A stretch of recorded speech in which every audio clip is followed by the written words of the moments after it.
Change मांग रही है और कहीं ना कहीं चेंज होगा। पहले मेरी सैलरी देती थी 1000-1200 रुपये, अब मेरी 15,000 रुपये सैलरी। कहाँ महंगाई है? आदमी कह रहा है महंगाई है। व्यापारी ऊर्जा सुरक्षित हैं। 9 बजे के बाद यहाँ पुलिस आती थी, हमारी भी यहीं पे दुकान है, तो यहाँ पे वो कहती थी 9 बजे कैसे खोले हो आप दुकानों की? हम सब आप ही जानते होंगे। जो एक पढ़ी लिखी लेडी हैं और एक साफ सुथरी ईमानदार नेता हैं, मैं समझता हूँ कि अन्नू टंडन से बेहतर उन्नाव का सांसद कोई हो नहीं सकता। सांसद जी निकलते जरूर है यहाँ से, न किसी से नमस्ते न हाय न कुछ। अन्नू टंडन उन्नाव की लेडी है, यहाँ पर वो विकास करती है और सबको दिखाई पड़ रहा है। लोकसभा का रण 2024 देख रहे हैं आप, और इस वक्त हम यूपी के उन्नाव में मौजूद हैं। यूपी का उन्नाव जिला गंगा और सई नदी के बीच में बसा हुआ है। उन्नाव अपने आप में प्राचीनता को भी समेटे हुए है। उन्नाव का साहित्य में भी बेहद ही बड़ा योगदान रहा है। महर्षि वाल्मीकि, गया प्रसाद शुक्ला और सूर्यकांत त्रिपाठी निराला जैसे साहित्यकारों की उन्नाव धरती रही। राजनीतिक लिहाज से बात करें तो एक दौर में उन्नाव कांग्रेस पार्टी का गढ़ रहा, लेकिन धीरे धीरे भारतीय जनता पार्टी उन्नाव की सत्ता पर काबिज हो गई। फिलहाल उन्नाव में बीजेपी की ओर से साक्षी महाराज को प्रत्याशी बनाया गया है। वहीं समाजवादी पार्टी ने अन्नू टंडन को मैदान में उतारा है। आज उन्नाव की जनता से बात करेंगे कि उन्नाव की जनता इस बार किसे वोट करने वाली है और उन्नाव के क्या कुछ मुद्दे रहने वाले हैं। उन्नाव का सियासी मूड क्या है, हम लोगों से बातचीत करेंगे। उन्नाव की अगर हम बात करें, आपने देखा कि भारतीय जनता पार्टी अभी सत्ता पर काबिज है उन्नाव की। इस बार उन्नाव का क्या कुछ मूड है? देखिए, मूड तो अगर राष्ट्रवाद में अगर जाएंगे तो भाजपा ही है, लेकिन लोगों का कहीं ना कहीं मूड अपनी जो है परिवर्तन हो रहा है, क्योंकि इन्होंने 10 साल हमारे महाराज जी सांसद हैं यहाँ पर और उन्होंने कोई भी काम नहीं करा। आज भी वो शीशा बंद करके ही चलते हैं। उनको इधर देखने की फुर्सत नहीं मिलती कि हमारी पब्लिक क्या कर रही है, क्या है, उनकी कोई समस्या हो तो उनको आकर सुलझा दे आके। तो हमारे महाराज जी बहुत बिजी आदमी है, इसलिए उनको अब हमारे ख्याल से वापस जाना चाहिए और वहीं जाके अपना वो करना चाहिए। और उन्नाव की जनता इस बार जो है चेंज मांग रही है और कहीं ना कहीं चेंज होगा। अच्छा, पिछले 10 सालों में कुछ काम हुआ है उन्नाव में? कोई काम नहीं हुआ, कोई काम नहीं हुआ। तो क्या मुद्दे रहने वाले हैं इस बार उन्नाव के? अब मुद्दे तो कोई नहीं, लेकिन ये है कि अन्नू टंडन बेटर। क्यों बेटर है? वो कुछ करती तो है, कम से कम लोगों के पास जाती हैं, समस्याएं सुनती हैं, ये सब चीजें हैं और क्या। अच्छा, इस बार क्या लग रहा है आपको कि उन्नाव में क्या कुछ विकास होना चाहिए? उन्नाव में सुधार मांग रहा है। सांसद जी निकलते जरूर है यहाँ से, न किसी से नमस्ते न हाय न कुछ। अन्नू टंडन उन्नाव की लेडी है, यहाँ पर वो विकास करती है और सबको दिखाई पड़ रहा है।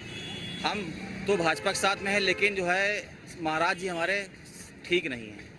आप कह रहे हैं भाजपा के साथ भी हैं, महाराज भी ठीक तो बस काम जो है नहीं कर रहे हैं, इसलिए जनता चाहती सुधार, इसलिए अन्नू टंडन को आगे ला रही है पब्लिक। जिससे पूछेगा यही आवाज़ आएगी।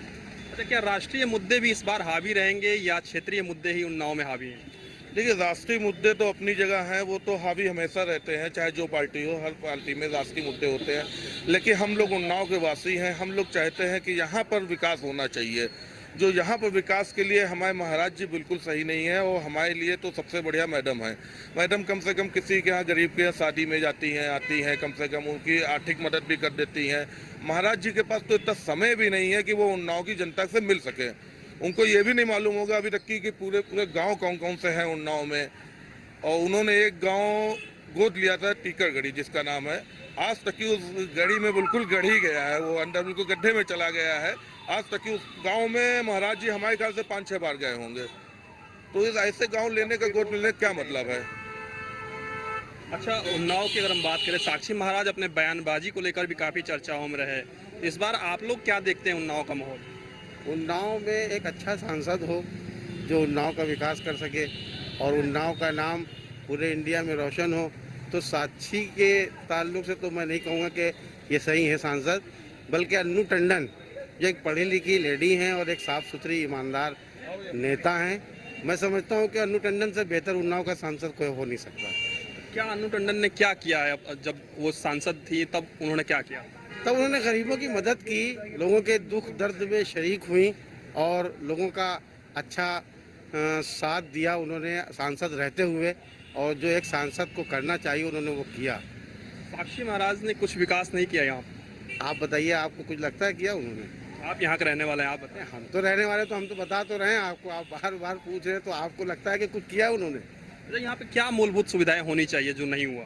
एक सांसद को होने के नाते कम से कम उन्नाव की जनता ये समझे कि हमारा सांसद जो बना है उससे हमको कुछ फ़ायदा मिले, कुछ हमें ये लगे कि हमने जिस सांसद को चुना है तो सही शख्स को चुना है।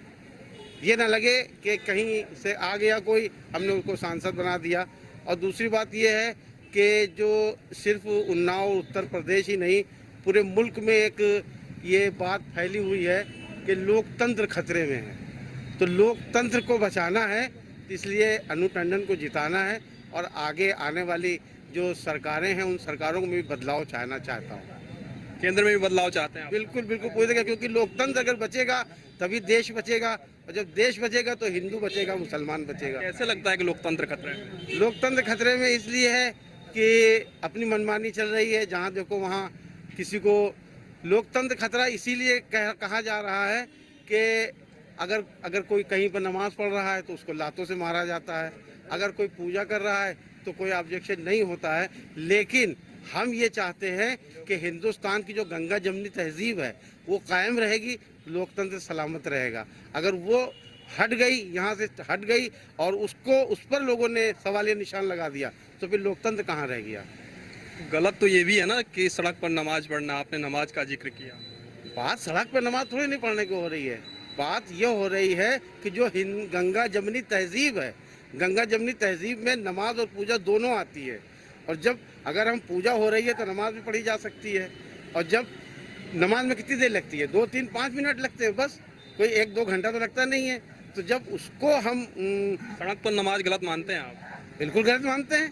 किसी को तकलीफ, इस्लाम ये नहीं सिखाता कि आप किसी को तकलीफ दे के अपना काम करें। आप जो है दूसरे को दुख दर्द को बांट कर अपना काम करें। बिल्कुल, और भी लोगों से हम बातचीत करेंगे। उन्नाव के मुद्दे इस बार क्या रहने वाले हैं? क्या आप लोग चाहते हैं कि उन्नाव में क्या कुछ विकास नहीं हुआ? अगर परिवर्तन चाहते हैं तो क्या कुछ विकास भी चाहते हैं? हमें तो लगता है विकास ही हुआ है। यहाँ इतने दिन से हम लोग फ्लोराइड का पानी पी रहे थे, आज शुद्ध पेयजल घरों में पहुँचने लगा है। हमारे चारों तरफ से हमारे रोडों का जाल, आज सबसे बड़ी बात तो ये है कि हम व्यापारी पूर्णतः सुरक्षित हैं। 9 बजे के बाद यहाँ पुलिस आती थी, हमारी भी यहीं पे दुकान है, तो यहाँ पे वो कहती थी 9 बजे कैसे खोले हो आप दुकानों की? हम सब आप ही हैं, आप भी जानते होंगे कि 9 बजे के बाद दुकान आप नहीं खोल सकते हो। आज हम सुरक्षित है, आराम से जाते हैं हर जगह पे, पूरा कहीं कुछ भी कोई हमें ना प्रताड़ित करता है ना कुछ। और क्या चाहिए व्यापारियों को भी? और इतना बड़ा विकास हो रहा है देश में, कहीं हो ही नहीं रहा है विकास। अब इन लोगों को नहीं दिखाई देगा। दुआ ये लोग कहते हैं हम नमाज सड़क पे पढ़ेंगे, इनसे पूछो कहाँ पे जूतों से मारे गए हैं। लेकिन चलिए, हमारा उन्नाव सुरक्षित है और हम साक्षी महाराज को ही यहाँ से जिता के ही भेजेंगे। राम मंदिर का भी मुद्दा इस बार हावी रहेगा उन्नाव में? हाँ, रहना चाहिए। इतना बड़ा, इतने 500 वर्षों से पड़ा हुआ मुद्दा, इतना अच्छा हमारे पूरे राष्ट्र, पूरे विश्व में तो नाम है। आज विश्व गुरु बनने जा रहा है भारतवर्ष हमारा। इससे बड़ी गर्व की बात क्या होगी हम लोगों के लिए? कई लोगों ने कहा कि साक्षी महाराज गाड़ी का शीशा ऊपर करके चलते हैं, जनता से बातचीत नहीं करते हैं। सच्चाई है इसमें? देखिए, सही बात पूछे, हम लोगों को संसद से कोई काम ही नहीं पड़ता। ईमानदारी से जो है, इन लोगों से क्या काम पड़ता? कोई नहीं पड़ता है, केवल एक वोट देना पड़ता है। हम ये कह रहे हैं कि आदमी को सबसे पहले राष्ट्र देखना चाहिए। राष्ट्र से बढ़ के न कोई धर्म है और न कहीं कुछ। अभी हमारे पास सपा के प्रत्याशी अन्नू टंडन की एक लोग आए तो हमने कहा अन्नू टंडन तो मेरी क्लास फेलो है। अन्नू टंडन के विषय में हम जितना जानते हैं बेशक तुम नहीं जानते हो, तुम अभी बच्चे हो। लेकिन ठीक है, वो पैसे धनाढ़ हैं, वो बांट रही हैं और बांटना चाहिए, वो अलग चीज़ है। हमने कहा अन्नू टंडन को हम दे देंगे, प्रधानमंत्री आप किसको बनाएंगे? प्रधानमंत्री किसको बनाएंगे? 8 सीट 6 सीट तो अखिलेश जी के पास, मायावती को एक आधे मिल जाएंगे। राहुल गांधी को बनाएंगे कि मायावती को बनाएंगे कि राहुल गांधी को बनाएंगे कि चट्टे बट्टे सबको बनाएंगे? सवाल ये इस बात का है कि प्रधानमंत्री कौन है उनका, और प्रधानमंत्री नहीं है तो ये सब बटे वाले हैं। ये संसद भी बन जाएंगे तो इनका कमीशन जो है सभा में जाएगा और उनका परिवार पलेगा, देश नहीं पलेगा। और मोदी का बनेगा तो दुनिया का सारा परिवार बनेगा। जय हिंद। बिल्कुल। तो आप लोग युवा हैं, एक युवा के तौर पे आप लोग क्या विकास चाहते हैं? विकास सर पूरा मिल रहा है, राशन फ्री मिल रहा है, सब कुछ मोदी राज में सब मिल रहा है। कई लोग कह रहे हैं कि साक्षी महाराज तो यहाँ पे लोगों से बातचीत ही नहीं करते। नहीं बिल्कुल करते हैं, पूरे बात रखते हैं, सब मिलता है सर। हम खुद ही जॉब सामने करते हैं। पहले मेरी सैलरी देती थी 1000-1200 रुपये, अब मेरी 15,000 रुपये सैलरी। कहाँ से महंगाई है, आदमी कह रहा है महंगाई है। और राम मंदिर बन गया, सब बन गया। उन्नाव में क्या विकास हुआ है? नाम सब विकास सब हुआ है, सब विकास हुआ, ये समझिए आप। स्कूल कॉलेज रोड सब बढ़िया बना है? सब बिल्कुल परफेक्ट है। मोदी जी फिर आ रहे हैं। मैं मोदी जी को चाहता हूँ बस सर। मोदी जी को जान योगी जी, बस मोदी योगी। क्या बढ़िया लगता है मोदी योगी में? क्या है भाई, काम उनके अच्छे हैं, उनके काम सभी बढ़िया हैं। उनके कौन से काम बढ़िया? काम सब उनके बढ़िया है भाई जी। मोदी राम मंदिर बना दिया, 370 हटवा दिया, सब कुछ। राष्ट्रीय मुद्दे इस बार हावी रहने वाले हैं। जी जी सर जी। अच्छा, राष्ट्रीय मुद्दे इस बार हावी रहेंगे? भैया हम नहीं जानते कुछ, हम क्या बता रहे हैं, हमें नहीं मालूम। किसको आप चुनेंगे और वोट किसको देंगे? हम बस श्री राम भगवान मोदी को, बस और कुछ नहीं। मोदी जी को। बस क्या कारण है? यहाँ का कौन है, क्या देखता, कोई नहीं देखता। कौन नेता तो साक्षी महाराज ने काम किया है यहाँ? महाराज काम, साक्षी महाराज को आपने देखा? गाड़ी से आए पहुँच चले गए। एक तरफ आप कह रहे हैं कि मोदी जी को वोट देंगे, दूसरी तरफ कह रहे हैं कि साक्षी महाराज नहीं देंगे। अरे तो वोट देंगे मोदी जी को तो साक्षी महाराज ही तो चुन के आएंगे। तो वो तो क्या करें, मजबूरी है आदमी। जनता परेशान है, जनता चाह रही है कि मोदी ऊपर बनना चाहिए, नीचे खामखा बन रही है। इसमें कुछ कहा नहीं सकता भाई, दो राय। और बाकी वोट वो सबका मुक्त होता है, एकदम छुपा हुआ। मोदी तुमसे बैर नहीं, साक्षी महाराज तुम्हारी खैर नहीं। कोई किसी से नहीं बैर, किसी से नहीं। हमें धंधा करना है, तो वोट मोदी जी के नाम पे पड़ेगा। भाई वो जनता दे रही है ना, हम नहीं दे रहे। वो तो अभी हमें मालूम है, हम यहाँ खड़े हैं, कल का कहाँ हो। तो आप यहाँ खड़े हैं, आप किसी दूसरे के पास जाएंगे तो हम भी मतलब ये सोचे लास्ट समय कोई कुछ कहा नहीं जा सकता, कहाँ जाएगा कहाँ नहीं जाएगा। अच्छा, आपको क्या लगता है कि उन्नाव में क्या कुछ मुद्दे होने चाहिए? अबे भैया कुछ नहीं बताइए। उन्नाव में विकास हुआ है? हाँ हुआ है, काफ़ी हुआ है विकास। सड़क बनी है? और क्या बनी हुई है, हमारे मोहल्ले की देख लीजिए, सारी पक्की रोडें बनी हुई है, सब कुछ बना हुआ है। एक बार शिकायत की गई थी, तब से जो भी काम होता है सारा होता है। सुबह सुबह गाड़ियाँ भी आती हैं कूड़े उठाने वाली, सब सारा विकास हो रहा है। लोग तो कह रहे हैं कि साक्षी महाराज किसी से बातें नहीं करते हैं, गाड़ी का शीशा ऊपर कर लेते हैं, लोगों से संपर्क नहीं करते हैं, तो गाड़ी का शीशा, दिल्ली चले जाते हैं। दिल्ली चाहे गाड़ी का शीशा क्या ऊपर कर ले, तो उनके पास भी 50 काम रहते हैं। एक काम थोड़ी ना रहता है कि वो जो जनप्रतिनिधि हैं तो जनता से तो बात करेंगे। तो जनता से बात करेंगे, जो समय मिलता है तो जनता से भी बात करते हैं। ऐसा थोड़ी ना जनता से नहीं बात करते हैं, बात करते हैं जनता से, ऐसा नहीं है। अच्छा, अब क्या चाहते हैं आप लोग? उन्नाव का किस तरीके से विकास हो? अब विकास हो तो रहा, इससे ज़्यादा इससे अच्छा क्या विकास हो जाए। अब कुछ विकास हो गया है, और क्या, जाम से समस्या मिल गई, निजात मिल गई है। हाँ जाम देखिए, जाम तो हमेशा लगती रहेगी, जाम के चक्कर में ना फंसे, उसे जाम तो हमेशा लगती रहेगी। जब तक ये ऑटो वाले हैं, सबको ये यहाँ पे ये सब ऑटो वाले बीच बीच में खड़े कर देते हैं, तो जाम इसी लोगों के चक्कर में लगता है। बाकी जाम हम कुछ नहीं लगता यहाँ पे, हम लोग तो 12 माह से चौराहे पे रहते हैं ना, तो जाम हम कुछ नहीं लगता। ये ऑटो वाले जहाँ पे पाते हैं वहाँ बीच में खड़ा कर देते हैं, उसी के चक्कर में जाम लगता है, बाकी कहीं जाम हम कुछ नहीं लगता है। चुनावी माहौल क्या लग रहा है आपको उन्नाव का? उन्नाव का मतदाता नीरस है, नीरसता की वजह से बेमन वोट देगा। कोई अच्छा प्रत्याशी उन्नाव के चुनाव में नहीं है। अच्छा, साक्षी महाराज की अगर हम बात करें तो जीत का जो अंतर रहा पिछली बार या उससे पहले, काफ़ी ज़्यादा जीत का अंतर रहा, तो क्या वजह है कि इस बार साक्षी महाराज से लोग नाराज नजर आ रहे हैं?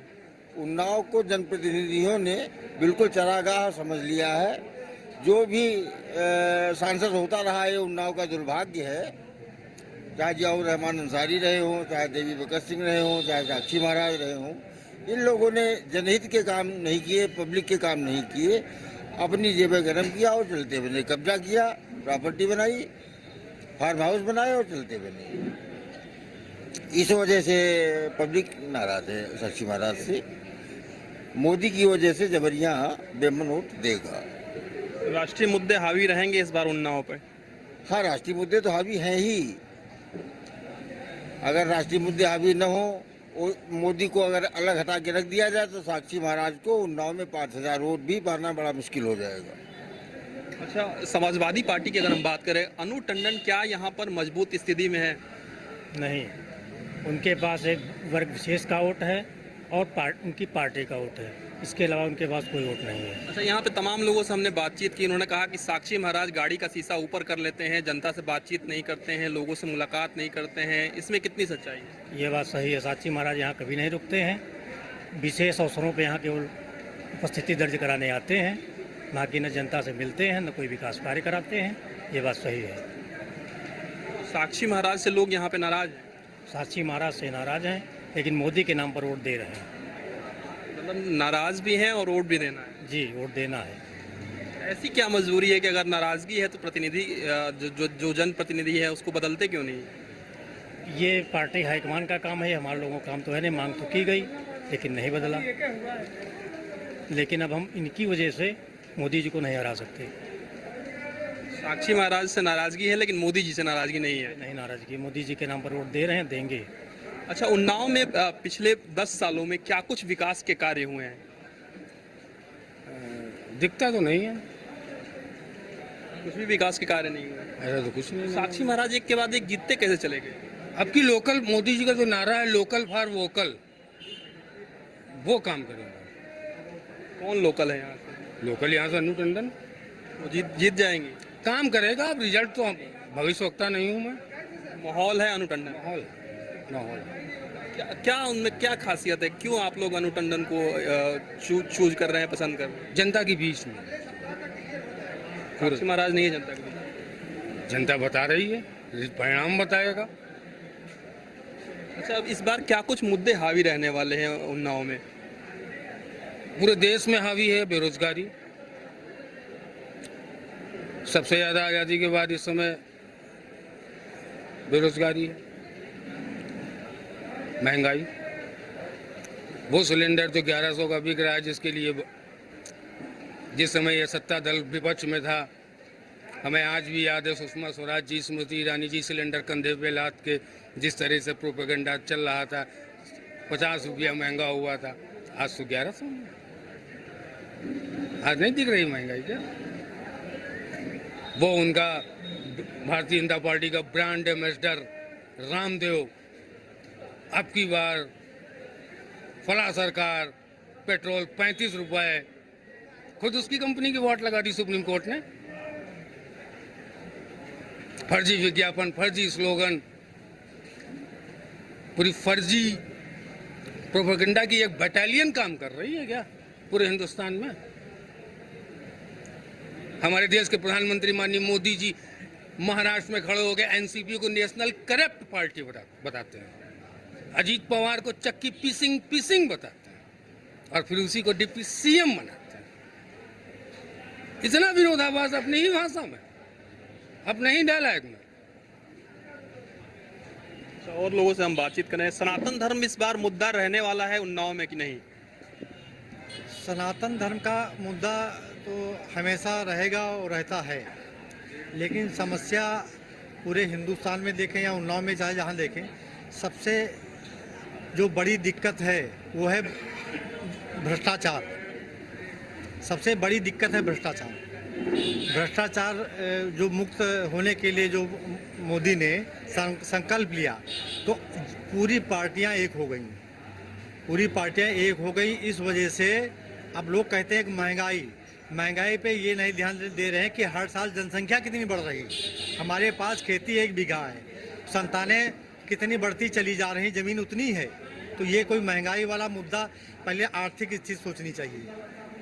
तो मोदी काम अच्छा करना चाह रहे हैं, लेकिन अदर पार्टियां, चाहे वो नेशनल हेराल्ड घोटाला हो, चाहे आम आदमी पार्टी वाला घोटाला हो, कितने अरबों खरबों का घोटाला है, इस पर कोई ध्यान नहीं देता है। सिर्फ ध्यान देता है कि सिर्फ आपको मोदी हराना है। लेकिन लोग तो यहाँ पे जनप्रतिनिधि से नाराज है, साक्षी महाराज से नाराज नजर आ रहे हैं। तो अब ये पार्टी की जिम्मेदारी है। बाकी तो जनता जो पढ़े लिखे योग्य जनता है वो देश की तरफ देख रही है कि देश को बचाना है, देश को के भविष्य को आगे ले जाना है। अब आगे किसकी, सबकी सोच, सबका मत अलग अलग है। अच्छा, मुफ्त राशन इस बार फैक्टर रहने वाला है, उससे कुछ लाभ मिलेगा? कतई नहीं। देखिए, देश में जो समस्या इस समय है, संविधान बचाने की है। और मैं ये बता रहा हूँ, जो प्राथमिक शिक्षा है, सरकार इसको ख़त्म करने जा रही है। कैसे? हर जगह पर बच्चा 3 साल में एडमिशन ले रहा है। प्राथमिक शिक्षा में इन्होंने ये किया है कि 6 साल का बच्चा भर्ती होगा। प्राथमिक शिक्षा में इन्होंने ये कहा, ये नियम निकाला है कि बच्चा 6 साल में भर्ती होगा। तो 6 साल कोई बच्चा इंतजार नहीं करेगा। धीरे धीरे प्राथमिक विद्यालय की जो व्यवस्था है वो ख़त्म हो जाएगी। और जो वहाँ एक बड़ा रोजगार लड़कियों को और काफ़ी लड़कों को मिल जाता था एज ए टीचर, वो समाप्त हो जाएगा। धीरे धीरे हर सरकारी व्यवस्था ख़त्म कर देंगे ये लोग। और सनातन हर आदमी सनातनी है, हर आदमी पूजा करता है, हम भी पूजा करते हैं। केवल ये अगर बीजेपी के नाम का दुपट्टा ओढ़ लो तो सनातनी हो गया। सवाल बीजेपी का नहीं है। आपने हाल ही में राम गोपाल यादव का भी बयान सुना होगा। उन्होंने कहा कि मंदिर तो बेकार की चीज़ है। हालांकि उन्होंने सफाई दी कि वास्तु सही नहीं था। कुछ साधु संतों ने कहा नहीं, उन्होंने ये नहीं कहा मंदिर सही, उन्होंने कहा मंदिर वास्तु शास्त्र के हिसाब से नहीं बना है, ये है कहा है। उनके बयान को दूसरे हिसाब दिखाया गया है। बीजेपी ने कहा कि सुप्रीम कोर्ट ने फैसला दिया, लेकिन अयोध्या का विकास जो है वो बीजेपी ने किया है।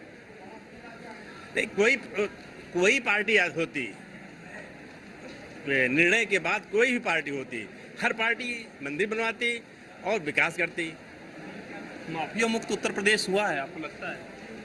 माफिया अभी भी सब घूम रहे हैं बाहर। उनके वो कौन है गोंडा वाले, वो नाम इसमें नहीं याद आ रहा है, ब्रजभूषण सिंह, वो कितने बड़े माफिया हैं। लड़की पहलवानों का यौन शोषण किया और बैठी रही और कहते हैं मेरा भारत मेरा परिवार। मोदी जी तो महज आरोप लगा, अभी तो मामला कोर्ट में चल रहा है। परिवार नहीं थी वो लड़कियां जो बैठी थी एक महीना, उनको घसीटा गया वहां से, वो उनका परिवार नहीं था। तो ये दिखावटी उनका परिवार है। बीजेपी ने तो उन्हीं के परिवार को टिकट दे दिया, उनके लड़के को टिकट दे दिया। हाँ, तो वो डरे हुए हैं ना कि वो ठाकुर समाज जो उनसे नाराज हुआ जा रहा, तो उनको किसी तरीके से बचाना है, अपनी जो वोट है उसको बचाना है, इसलिए उन्होंने कहा। ऐसा लगता है क्या? आजकल 60% जो 376 के आरोप लग रहे हैं ये गलत है। अभी 3 दिन पहले बरेली का एक ऑर्डर आया है और 5.5 साल लड़के ने सज़ा काटा है। उतनी ही सज़ा जज साहब ने लड़की को सुनाई है और 5.5 लाख का जुर्माना लगाया है। क्योंकि इतने हावी लोग हो जाते हैं उस समय, ध्यान नहीं देते, बाद में उसका एहसास होता धीरे धीरे। तो हमको लगता है 60% 376 जैसे रेप के आरोप वो निराधार गलत लग रहे हैं। तो साक्षी महाराज ने बीते 10 सालों में यहाँ पे क्या कुछ काम किए हैं? साक्षी महाराज ने जो भी काम हुए हैं, जैसे पुल का निर्माण के काम काफ़ी चल रहे हैं, नेशनल हाईवे के काम काफ़ी चल रहे हैं। तो चूँकि ज़िला है, ज़िले में विकास होता है तो धीरे धीरे दिखाई पड़ता है। अब क्योंकि जनता उनसे थोड़ा रुष्ट है, क्योंकि उन्होंने कोई यहाँ परमानेंट रहते नहीं, तो जनता थोड़ा रुष्ट है। आप मानते हैं परमानेंट यहाँ पर वो रहते नहीं हैं? हाँ, परमानेंट नहीं रहते हैं, जो सत्य बात है। लेकिन जो भाजपा ने काम कर दिया है वो कभी न भविष्य में किसी ने किया है। सड़कों पे गड्ढे भी हैं शहर में, ये तो हर जगह मिलेंगे। चाहे सपा की गवर्नमेंट हो तब रहते थे, बसपा की गवर्नमेंट हो तब रहते थे। ये तो इसको कभी कोई खत्म ही नहीं कर सकता है। करप्शन है, बेरोजगारी है, महंगाई है, कोई भी गवर्नमेंट आ जाए इसको कभी कोई नहीं खत्म कर सकती। उसका रीजन है जनसंख्या वृद्धि। आप इनकी बातों से सहमत हैं? बहुत तो सहमत हैं। जहाँ पर सड़कों का मामला रहा तो ये इतिहास बताता है और विकास बताता है कि जितनी सड़कें इस सरकार ने बनवाई उतनी सड़कें उतने रोड और अन्य किसी सड़कों में नहीं बनाए गए। इस सरकार ने सड़कें बनवाई है। निश्चित रूप से भाजपा गवर्नमेंट में सड़कें बनी हैं, पुल बने हैं, विकास कार्य हुआ है। लेकिन इस व्यक्तिगत सांसद ने कोई काम नहीं किया, जनता से संपर्क नहीं रखा, अपने को अलग रखा, केवल अपना फार्म और अपनी व्यवस्था मजबूत की, इसलिए जनता इससे नाराज है। हालांकि ये जीत भी जाएगा, जीतने का अंतर कम होगा, लेकिन ये जीत भी जाएगा। बिल्कुल, तो आप तमाम लोगों को यहाँ पर सुन रहे थे। सीधे तौर पे नाराज़गी प्रधानमंत्री से नहीं है, मोदी जी से नहीं है, नाराज़गी यहाँ के मौजूदा सांसद से है, बीजेपी प्रत्याशी से है। लोगों का कहना है कि ये यहाँ पर अपने क्षेत्र में ज़्यादातर नहीं रहते हैं जो मौजूदा सांसद है, और निश्चित रूप से लोगों से इन्हें मुलाकात करनी चाहिए। इस अनिकेत के साथ मैं पीयूष तिवारी, उन्नाव की लेडी है, यहाँ पर वो विकास करती है और सबको दिखाई पड़ रहा है।